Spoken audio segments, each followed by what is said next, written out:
But one thing specifically, Jay, that we want to talk about today is the lunar vehicle, not the module, but that's in relation to some of the stuff we're going to talk about. But the actual buggy. Yeah, the buggy, the rover. The rover, yes. Yeah, the rover and the module, but the rover in particular.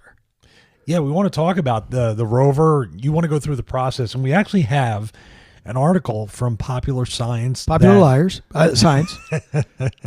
Made famous by their 9/11 articles. Yeah, those guys. They go through a really detailed article here debunking conspiracy theorists, talking about the lunar rover, designing and unpacking a car on the moon.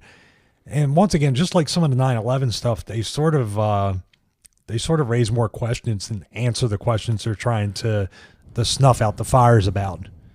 Right. No pun intended. No, of course not. Or the snuff. Snuff out, right? I got what you're saying. Yeah, but no, it's very interesting because what we found in here was a document from 1970, I believe, from NASA with a lunar roving vehicle operations handbook.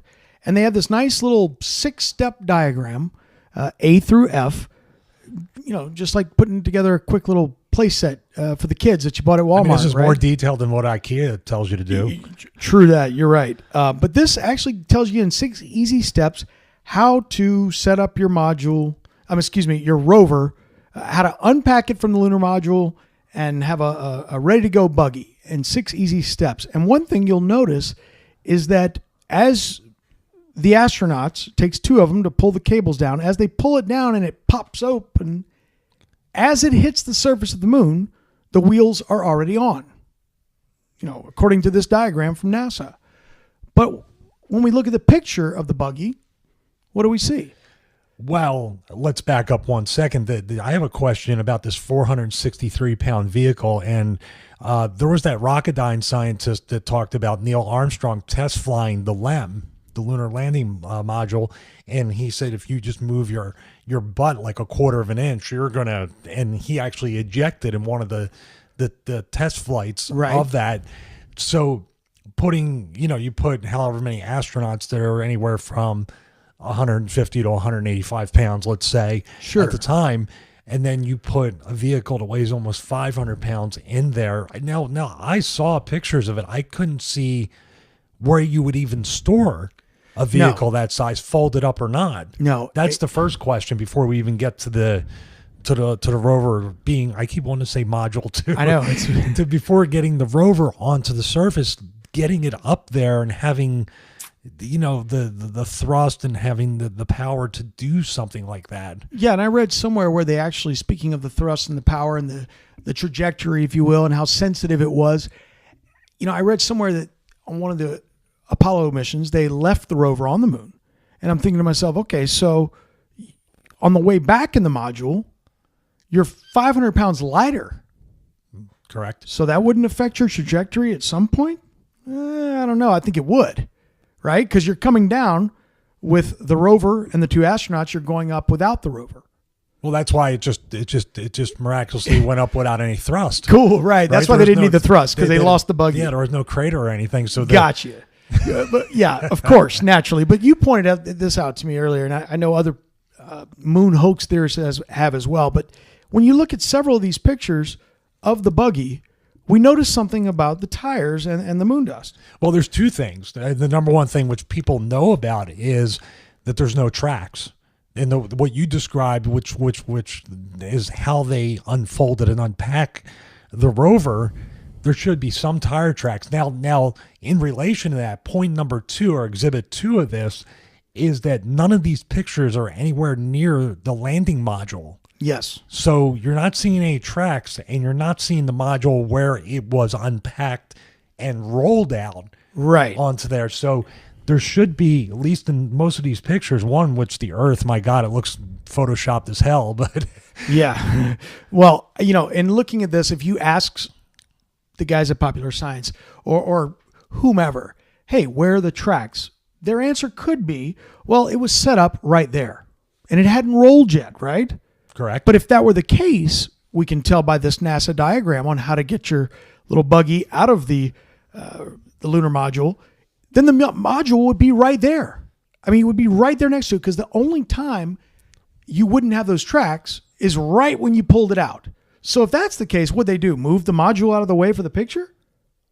No, well, they would have rolled it. Well, okay, then where are the tracks? And it wasn't a separate container. Well, of course, then you're saying, how the hell did you rocket up a container and then land it? And the container should be in the shot as well. Right. So I guess the overall point we're getting at here is, in this picture of this rover, there should be either tracks present in the dust or the lunar module right next to it as it was unpacked. Not neither. Well, you did make a point too. This is almost 500 pounds, 463, I think, 463 pounds. So that could not make tracks, but a certain other thing up on the moon that had tracks did make very heavy tracks in the surface. Yeah, the astronauts. Yeah. I mean, the astronauts themselves. You can look at this picture right here and see all of those footprints around it. So let's just say the answer to the where are the tracks from the buggy question someone says is, oh, well, it blew off. It blew away. They don't stay. Oh, okay. Well, then the tracks from the astronauts stay, but not the tracks from the buggy, which is heavier? And they were deep. Right. Deep boot tracks. Right. Yeah. So that doesn't make sense. Let's make this point too. The astronauts were in the rover. Oh, yeah. So you have even more weight in the That's rover. right. So if one guy drives the buggy, you're talking about 600 to 700 pounds, in this buggy right here. So my question is where are the tracks? And if there's no tracks present, where is the lunar module? Show me one of those two, and I'll believe that this buggy is on the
NASA claims that during the Nixon administration, between the years 1969 and 1972, 12 astronauts walked on the surface of the moon and returned safely to Earth.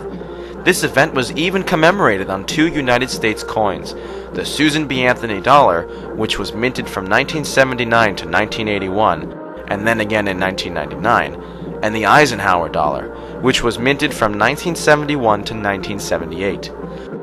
The reverse sides of both of these coins were based on the Apollo 11 insignia and show an eagle landing on the moon with the Earth in the background. Okay, engine stop. We copy you down, Eagle. Houston, Tranquility Base here. The Eagle has landed. Roger, Tranquility. We copy you on the ground. You got a bunch of guys about to turn blue. We're breathing again. Thanks a lot. The belief that men actually walked on the moon is shared by the vast majority of the world's population. There are no high-profile scientists, astronauts, or officials that have openly expressed any doubt as to the reality of this alleged accomplishment. The only exception to this is former United States President William Jefferson Clinton.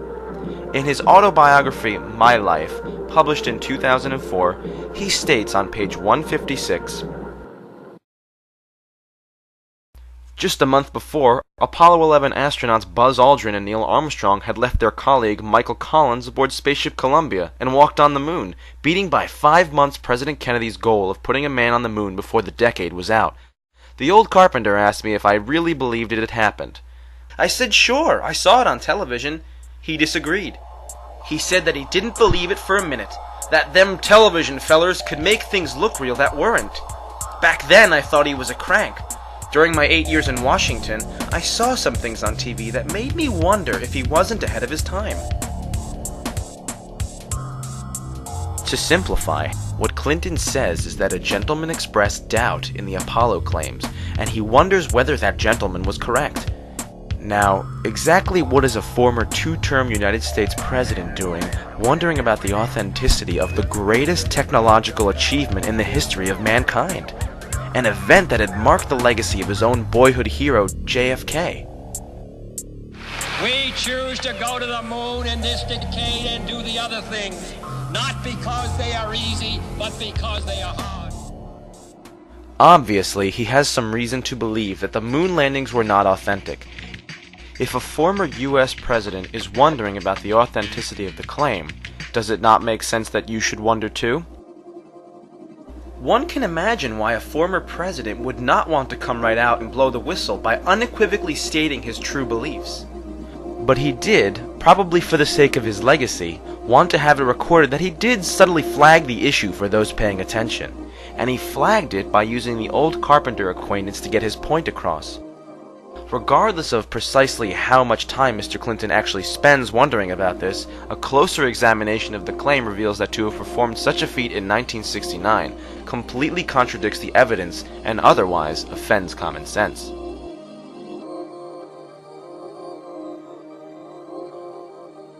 Fourth stage pushed.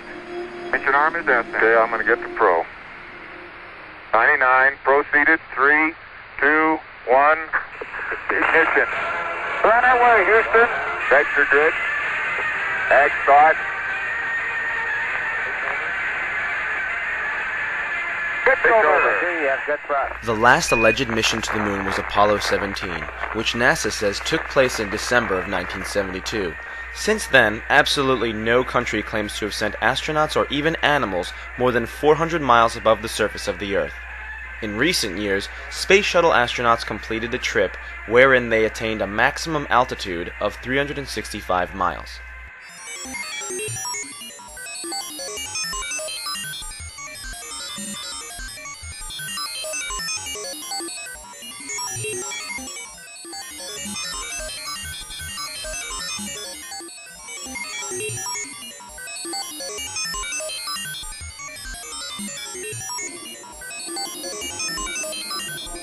Normally, the Space Shuttle orbits at an altitude of approximately 200 miles from the Earth, the same orbit altitude of the International Space Station. Now, you might be asking, why exactly is this maximum distance from Earth relevant to our discussion? Well, let's put it this way. The Moon is 240,000 miles away from the Earth. The diameter of the Earth is 8,000 miles. This puts the Moon at about 30 Earth diameters away. In relation to the Space Shuttle's orbit on this scale, it has never traveled more than 1/2 of 1 inch away from the Earth's surface.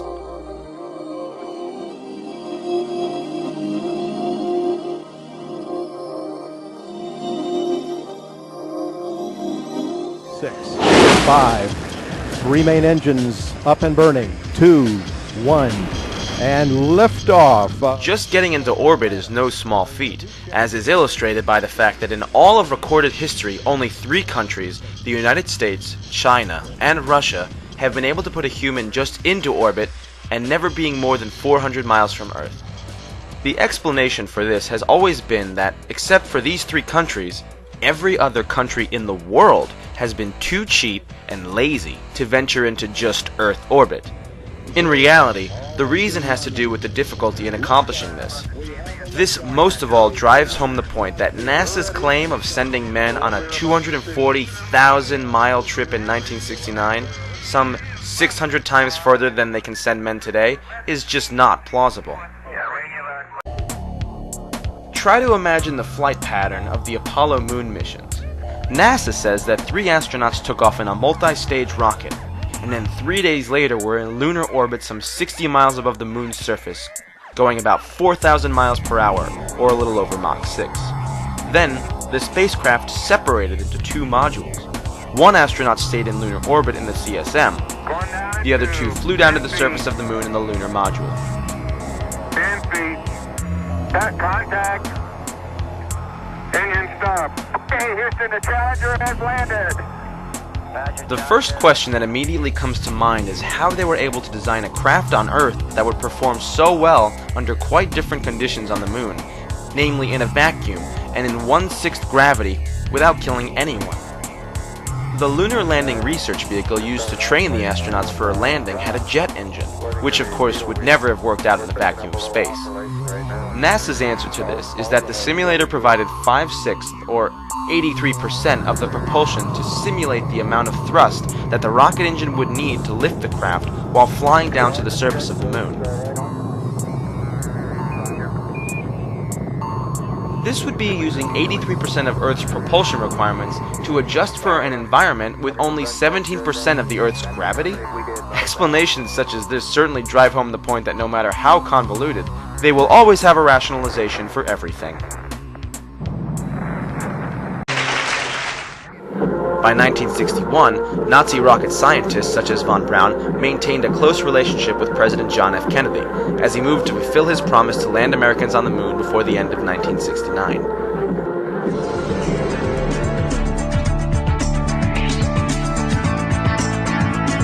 Yet today, NASA says it will be 2018 before we go back to the moon, despite having supposedly been there over 35 years ago.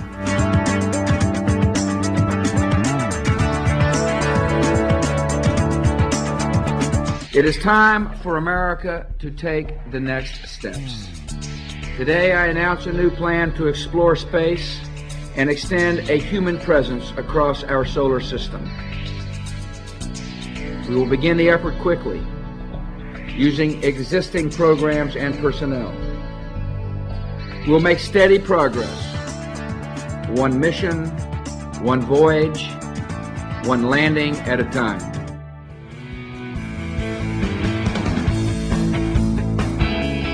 Our third goal is to return to the moon by 2020 as the launching point for missions beyond. Beginning no later than 2008, we will send a series of robotic missions to the lunar surface to research and prepare for future human exploration. Using the Crew Exploration Vehicle, we will undertake extended human missions to the moon as early as 2015, with the goal of living and working there for increasingly extended periods of time. Would we ever consider it reasonable if there were a 40-year span between the first and second trips across the Atlantic Ocean? Why such a late date? In 1953, von Braun wrote a book on how to get to the moon, titled Conquest of the Moon. On page 14 of his book, he states, "It is commonly believed that man will fly directly from the Earth to the moon, but to do this, we would require a vehicle of such gigantic proportions that it would prove an economic impossibility. It would have to develop sufficient speed to penetrate the atmosphere and overcome the Earth's gravity, and, having traveled all the way to the moon, it must still have enough fuel to land safely and make the return trip to Earth. Furthermore, in order to give the expedition a margin of safety, we would not use 1 ship alone, but a minimum of 3. Calculations have been carefully worked out on the type of vehicle we would need for the non-stop flight from the Earth to the moon in return. The figures speak for themselves. Each rocket ship would be taller than New York's Empire State Building, 1,250 feet, and weigh about 10 times the tonnage of the Queen Mary, or some 800,000 tons. The Apollo program's three-stage Saturn V was only 3,000 tons. The Saturn V was 266 times smaller than it had to be.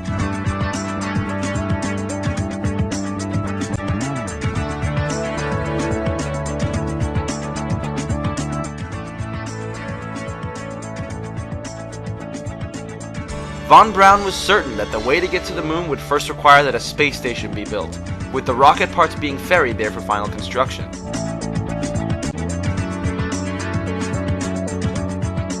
Our first goal is to complete the International Space Station by 2010.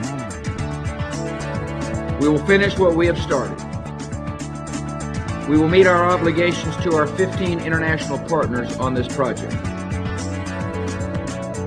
We will focus our future research aboard the station on the long-term effects of space travel on human biology. Research on board the station and here on Earth will help us better understand and overcome the obstacles that limit exploration. Through these efforts, we will develop the skills and techniques necessary to sustain further space exploration. The constructed vehicle would then launch from the Earth's orbit rather than its surface. The Saturn V used only 3 fuels: liquid oxygen and kerosene in the first stage, and liquid oxygen and hydrogen in the upper stages. No exotic new fuels were invented to bring down the fuel requirement.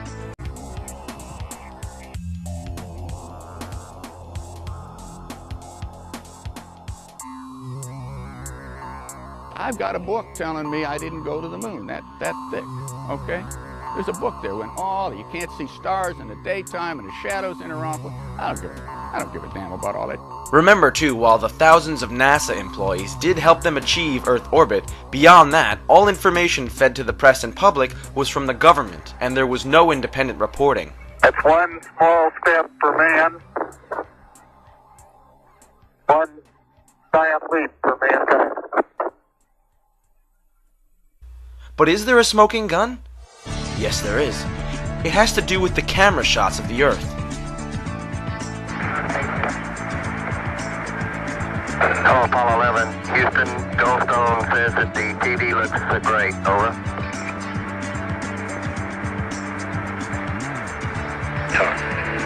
Okay, Roger.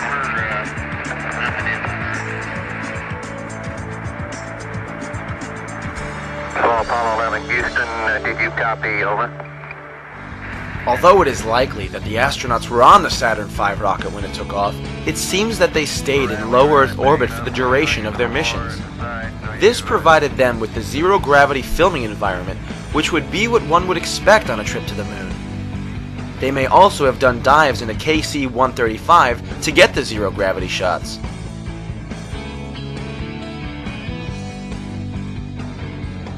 Yet there is one segment that clearly shows the behind-the-scenes chicanery that is going on. At one point, the crew says they are 130,000 miles out, or just halfway to the moon. Roger, Houston, Apollo 11. Calling in from about 130,000 miles out. And we'll zoom our camera in slowly. They say that they have the camera pointing toward the only window that is facing the Earth. Unfortunately, we only have one window that has a view of the Earth, and it's filled up with the TV camera, so your view now is probably better than ours is. Yet you see something come between the camera and the Earth. South America becomes invisible just off beyond the Terminator or inside the shadow. They are caught in a lie right there. Had the camera been in the window as they stated, then nothing should be coming between the camera and the Earth. We should not see any light in the upper left corner of the screen either. Of course, whenever the Earth was clearly seen vanishing behind the window, the view of the Earth was always from a cutaway shot, in which no astronauts were present. Well, that's about all is reasonable without getting hot and sweaty. All right, Roger, we copy.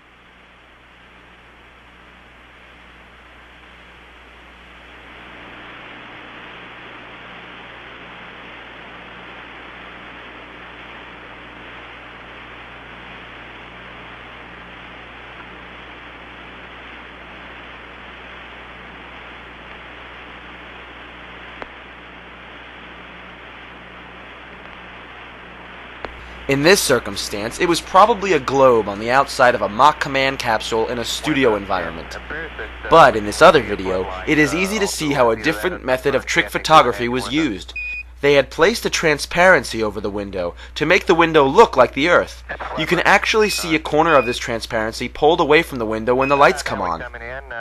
Can't quite make out who that had.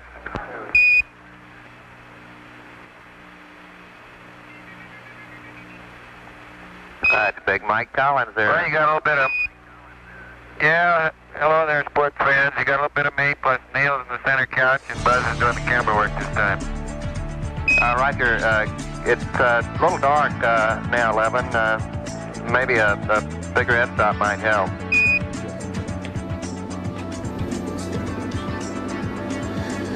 This is, what is this? Oh, this is a shot from 130,000 miles out. I guess it's from approaching. It's from approaching the moon, looking back at the Earth. Now, I've seen this on a couple of flights. Was this something that you got? Although this is from Apollo 11, did you shoot a shot of the Earth like this? So you had a TV camera in the spacecraft. That's correct.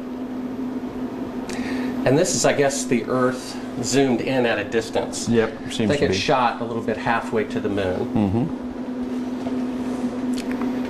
Now it's kind of, now I guess the cloud cover looks. That's what you're looking at. Now what is that right there?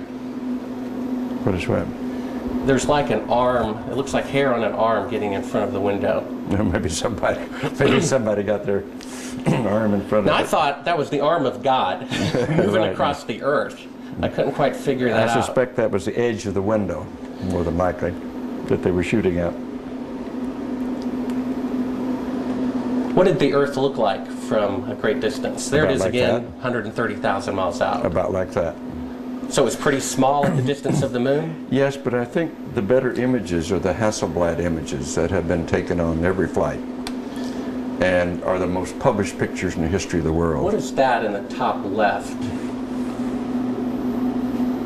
If that's the Earth, is that like another spacecraft? No.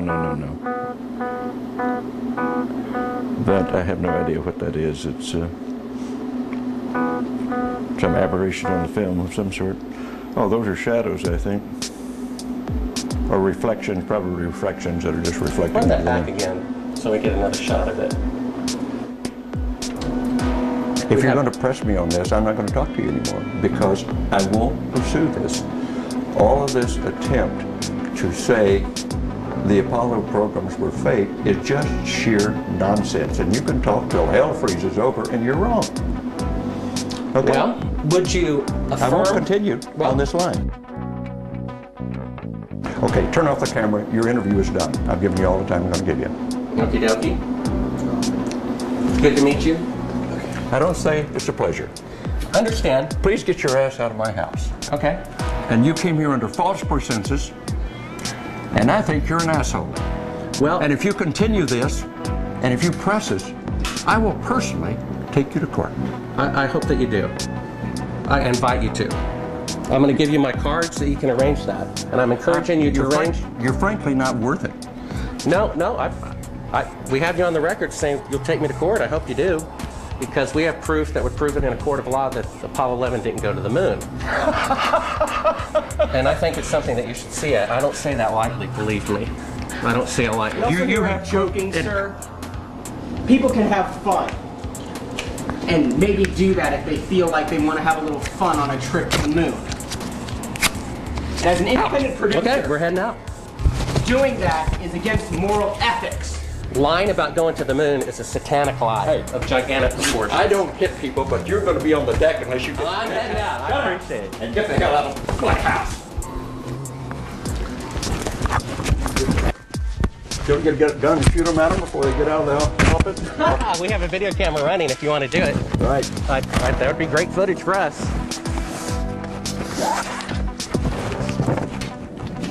See you later. In court, I hope. Want to call the CIA? Have them whacked. So I'm prompting you. That is why they want to be interior. You believe in UFOs?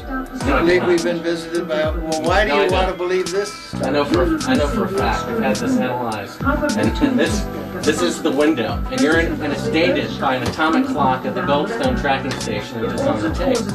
Well, you're talking to the wrong guy. Why don't you talk to the administrator at NASA? We're passengers. We're guys going on a flight. We're not. I know for a fact that it didn't happen.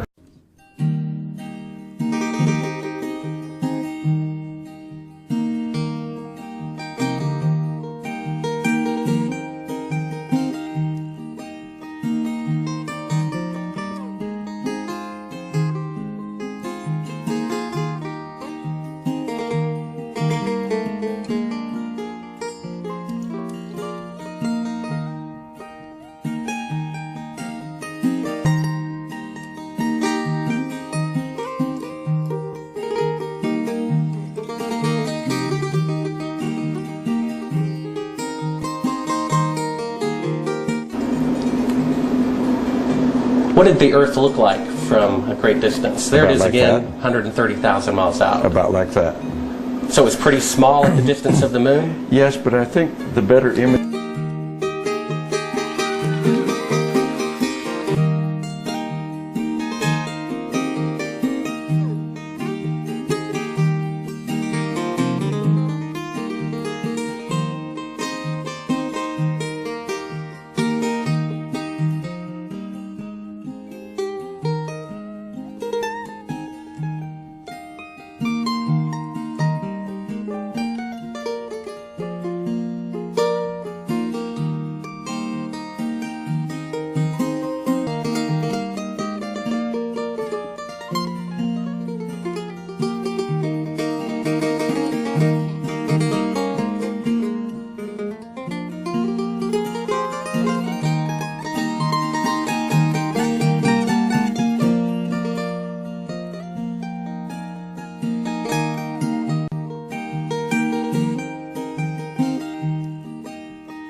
Buzz Aldrin's violent reaction is not surprising, considering the hundreds of thousands of dollars he has made by defrauding people, selling his personal memorabilia.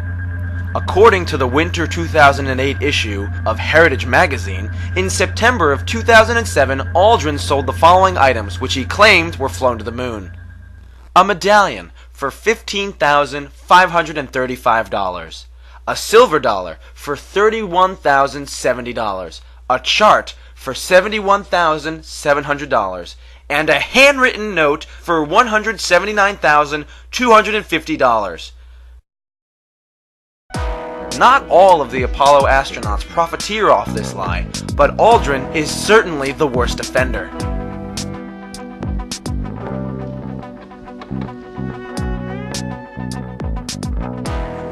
Mr. Armstrong, Bart Sibrel, ABC Digital. Wanted to give you the opportunity to swear on the Bible that you walked on the moon. Will you put your left hand on the Bible and swear to God that you walked on the moon? Gentlemen. Mr. Sibrel. Yes? If you really walked on the moon, why would you not do that? So why don't you just put the into the record in the argument and put your hand on the Bible, swear to God you walked on the moon. Mr. Sibrel, knowing you, that's probably a fake Bible. Really? Well, no, it's a real Bible. You have the opportunity to have $5,000. The meeting is not open. Well, you have $5,000 cash. You can give it to charity if you swear on the Bible that you walked on the moon. Please I have give the it to tape. charity. It'd be fine. Why don't you swear to? Why not? Why won't you do it? So why don't you put your hand on the Bible and swear to God that you walked on the moon? Mr. Sibrel has made a fool of himself in front of the world. Now, if you want to not believe it, it's okay. You know, it's okay. It's a better story. It just happens to be a lie. That's all. I probably would have done what the other 6 did because I'm just as stubborn as anybody else. I said, I don't need to prove to you that I went to the moon. I know I went. Well, I know for a fact you didn't walk on the moon. I've seen the footage. That's fine. It's okay if you know it. Do you understand that? You can have any opinion you want. That's what's wonderful about this country. You can believe anything you want. And it's okay with me, for sure.